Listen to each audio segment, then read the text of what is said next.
Les bureaux de vote ont ouvert avec une faible affluence à N'Djamena pour les élections générales, présentées par le pouvoir comme la dernière étape de la transition politique, mais boycottées par l'opposition qui les juge joués d'avance. Malgré ce boycott, certains Tchadiens restent optimistes. Le scrutin historique, ça va changer beaucoup de choses au Tchad. Comme vous le savez, la transition a duré 3 ans.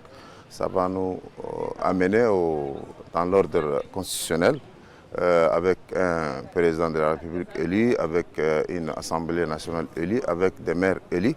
Et les Tchadiens, ils ont compris que le scrutin, ça va changer beaucoup dans leur vie. Lamana Ngarbouba, un autre électeur de la capitale, souligne l'importance de ce vote et exprime sa volonté de changer les choses. Le plus important pour moi, c'est le vote en tant que Tchadien. On doit soutenir ces candidats pour avoir des maires et des députés élus, pour avoir un changement dans les quartiers et les communes.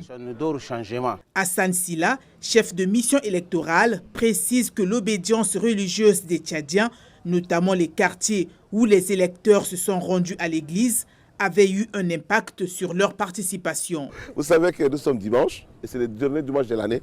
Chacun est parti à l'église. Nous sommes dans le 6e et le 7e. Vous savez que l'obédience est forte ici. C'est des Tchadiens qui sont pieux. Mais maintenant, vous avez vu la violence vous-même. Ceux qui sont derrière ne sont pas fabriqués. C'est des gens qui sont venus pour voter.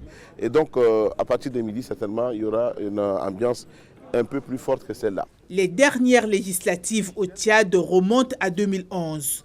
L'Assemblée devait être renouvelée en 2015, mais il y a eu plusieurs reports successifs justifiés par la menace djihadiste, les difficultés financières, la pandémie de coronavirus et la transition qui a suivi le putsch militaire après le décès de feu maréchal Idriss Déby Itno, tué par des rebelles après 30 ans de pouvoir.